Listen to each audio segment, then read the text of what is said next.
Случвало ли ти се да спиш 7-8 часа и въпреки това сутрин да се събудиш вече изморена и да си кажеш, ами трябва да понаваксам малко с почивката. Но истината е, че при много жени проблемът изобщо не е в съня. Проблемът е, че тялото им е живяло твърде дълго в режим на стрес и нервната система вече не знае как да се изключи. В това видео ще ти покажа 5 признака, че уморът ти всъщност може да е сигнал за хроничен стрес, а не просто недоспиване. Ще разберем разликата между хроничен стрес, хронична умора и бърнаут и ще видим ти на кой етап си. Повечето жени, с които работя, ми казват нещо такова.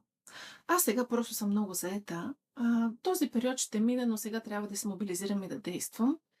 Като се почина малко, ще се оправя. Но често се оказва, че това състояние продължава месеци и години и че като се захванем да правим нещо, никога не намираме подходящия момент да си дадем почивка, защото винаги има нещо по-важно от нас. И когато тялото е под постоянен стрес, то започва да произвежда повече от хормона на стреса – кортизол. И краткосрочно, да, това е полезно, защото ни мобилизира и ни дава енергия да се справяме, но когато това стане хронично, започват да се появяват различни симптоми. Тялото ни започва да реагира. Някои от тези симптоми могат да бъдат точно тази постоянна умора. Ставаме по-раздразнителни, от малки неща започваме да се палим и не можем да издържаме достатъчно. Нисък праг на поносимост, проблеми с съня, било трудно ни е да заспим или след като се събудим през нощта по някое време, оставаме будни, трудно се връщаме към сън. Също така мозъчната мъгла, т.е. забравяме, объркани сме, губим фокус много често. Казвам се Диляна и работя с жени, които се чувстват изтощени от хроничен стрес и искат да си върнат жизнеността и вътрешния баланс. И причината тази тема да е толкова важна за мен е, че самата аз минах през бърнаут. При мен бърнаута се появи много тихо и подмолно преди години, когато бях на отговорна длъжност и изискванията към мен бяха да координирам на международно ниво с различни часови зони, проекти и доставки, което, разбира се, в момента да, натваряше ме, но същевременно аз винаги изпитвах удоволствие от своите постижения и в този забързан процес изобщо не си бях обърнала внимание как всъщност се чувствам, като си мислех, нищо, продължи още малко. Ето сега да свърши този проект. Ето сега ще изчакай, не е добър момент да си вземеш отпуск. Винаги пренебрегвах себе си и продължавах още и още да изисквам от тялото и от нервната си система. Разбира се, тогава изобщо не бях запозната с физиологията на стреса, с това какви са симптомите. Нямах как да ги разпозная. Да, бях чувала за бърнаута от познати и винаги смятах, че те са, може би, прекалено слаби, че са много чувствителни и че се оплакват. Но, ви, истината беше много по-сериозна. Защото, когато стигнах до момент, в който най-малкото нещо просто преливаше чашата, без значение дали е информация, дали е коментар от колега, дали е дори в личен план нещо, което трябваше да направя извън стандартния си график, после всичко ми идваше прекалено много. За нищо повече нямах енергия и търпение и се оказа, че реакцията ми изобщо не беше приятна и за околните, камо ли пък за мен, която по принцип съм много спокоен и балансиран човек, но бърнаут изкара съвсем друга личност наяве. И така, след като в един момент осъзнах, че да, наистина минавам през бърнаут, следващия въпрос беше какво правим сега? За щастие, точно тогава бях в процес на обучение към втория модул на моята тренинг като кундалини йога учител. И бяхме точно на модула за стреса и жизнеността. Разбира се, Вселената всичко подрежда, нищо не е случайно и мисля, че точно този модул ми помогна първо да осъзная откъде идват причините, какви са проявленията на този хроничен стрес и бърнаут, през който минавах и как да си помогна. Спаси ме това, че техниките бяха много кратки. 2-3 минути. Спаси ме това, че нивото, начинът по който бяха предоставени и трябваше да се изпълнят, беше много поносим или там, където бяха по-трудни, просто си казваш, окей, за 2-3 минутки мога да издържа, мога да го понеса. И въпреки това ми отне време да мина през всичко това и да възстановя нервната си система бавно и постепенно, защото аз в този период отново не можех да си взема почивка, не можех да си взема отпуск, така че паралелно с натварването, което не спираше, то продължаваше, това беше един постоянен процес, прилагайки техниките, аз успях да върна регулацията на нервната си система и да стана по-продуктивна и по-здрава. Така че тази тема много ме докосва лично и смятам, че е важна за жените, защото от нас се изисква твърде много. Живеем в един мъжки свят и нервната ни система не е създадена по този начин. Нервната ни система е много фино калибрирана за друг тип натварване, но за това ще си говорим повече друг. Нека малко да разгледаме какво е хроничният стрес, хроничната умора и бърнаут. Ако можем да сравним с огъня, с нивата на огъня, тези три състояния, нека да кажем, че хроничният стрес е като тлеещ огън. Все нещо се случва. Не е много интензивно, поносимо е, но е постоянно. Тоест тялото ти е постоянно на щрек и симпатиковата нервна система е постоянно активирана. В резултат, да, ние произвеждаме кортизол, адреналин и те ни помагат да се справяме с натоварването, но когато това се случва дълго време, нервната система се изтощава. Там все още има ресурси за възстановяване, с почивки с малко промени може да се почувстваш по-добре, като симптомите са раздразнителност, леко изтощение, трудности в концентрацията, главоболия по-чести или мускулно напрежение, защото това стягане се получава от симпатиковата нервна система. Рамене, врат, корем, слънчев сплит. Хроничната умора е следващия етап. Когато не се погрижим за себе си в началото на хроничния стрес, тогава нещата стават по-дълбоки. Дори да спим достатъчно, ние не можем да се възстановим. Започва умът ни да става мътен. Забравяме, по-трудно се концентрираме, умът ни може да прескача от една на друга тема без нищо да завършва или пък да зацикля в някоя тема и да не намира отговор.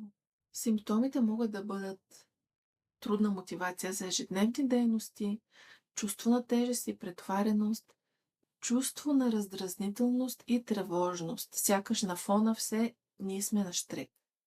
Съответно, намалено желание за социални контакти и хобита, чести настинки или инфекции, главоболи, мускулни ставни болки, трудно заспиване или ранно събуждане. Но когато тези неща се случват малко тук, малко там, един ден едно, един ден друго, ние много лесно можем да ги пренебрегнем. Но когато знаем кои са симптомите първоначално и започнем да следим в определен период от време, дали ескалират, дали се възстановяваме, колко време ни отнема да се възстановяваме или се влошават нещата, тогава вече наистина можем да видим какво става повече дълбочина и как да си помогнем. При хроничен стрес какво става хормонално? Там се включва кортизоловата система или така наречената HPA axis. Това е хормоналният механизъм, който регулира реакцията на тялото към стрес. При хроничната умора нивата на кортизол остават повишени през деня и тялото е постоянно в режим на оцеляване. Адреналин е увеличен, което ни дава усещането за вътрешно напрежение и може да ускори пулса. Това има ефект и на инсулина, т.е. можем да повишим кръвната захар, а в дългосрочен план да доведе до чувство на тежест и отпадналост. Мелатонина и серотонина са понижени, което води до труден сън и лошо настроение. При жените хроничният стрес може да наруши естрогена и прогестерона, което да доведе до нередовен цикъл и намалена жизненост. Когато сме на този етап, как можем да се възстановим? Първо, чрез физически движения, йога, разходки, много нежно, без да ескалираме кортизола. Хубаво е да имаме балансирана диета, особено богата на омега-3, пресни храни с минимална обработка и да намалим захарта.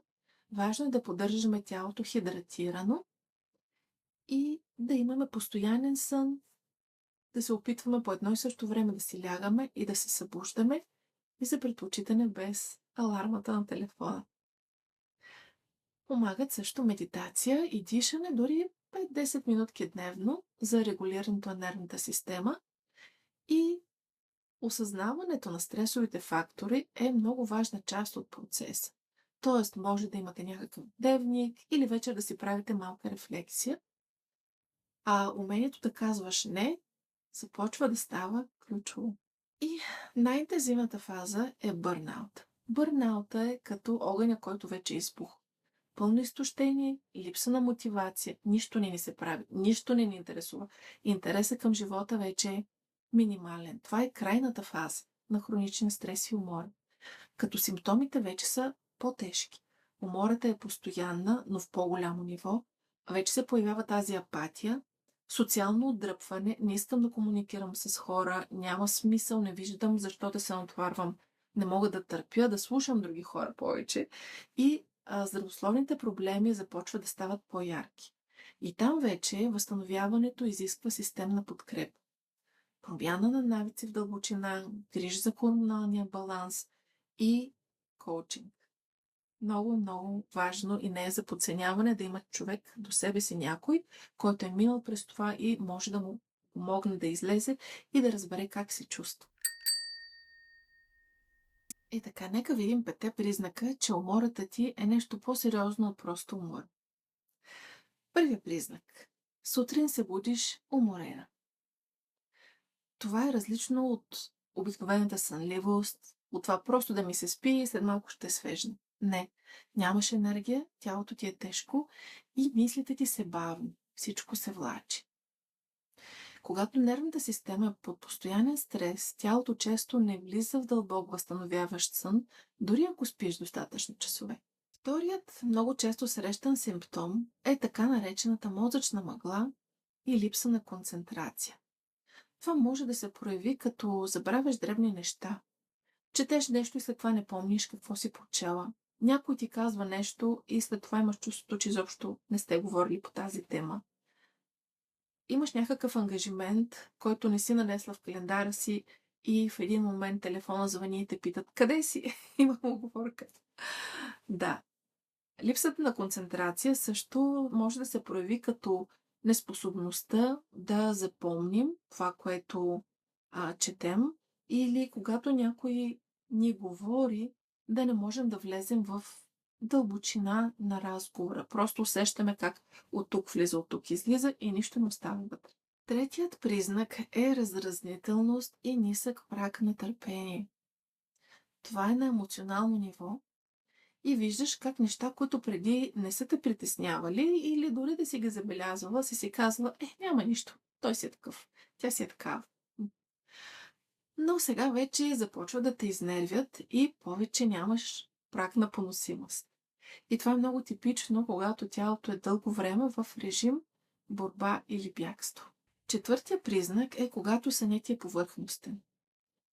Може би трудно заспиваш, може би се будиш през нощта много пъти, може би се будиш рано сутрин, 4-5 часа, и не можеш да заспиш. И много хора мислят, че проблемът е в безсънието, но често истинската причина е точно хронично активираната нервна система. Петия признак е когато тялото ти започва да дава физически сигнали. Това е когато хроничен стрес продължи дълго време. Симптомите могат да бъдат постоянно напрежение във врата и раменете, стомашно-чревни проблеми, чести настинки, главоболие и силна следобедна умора. Просто усещаш спад в енергията си. И това са сигнали, че тялото ти вече не може да компенсира толкова натоварване. И е крайно време да си обърнеш внимание. И тук има нещо много важно. В забързното ежедневие първата ни реакция е: чакай да изпи още една чаша кафе. Или трябва да се стегна. Хората разчитат на мен, аз трябва да съм силна. Трябва да вложа повече усилие. Но проблемът е не, че не се стараеш достатъчно. Проблемът е, че си се старала много за много дълго време, без да се върнеш към себе си и да си дадеш почивката, зареждането. защото нервната ти система е живяла твърде дълго в режим на оцеляване и вече е на ниво, в което се изисква системно възстановяване на енергията и на нервната система.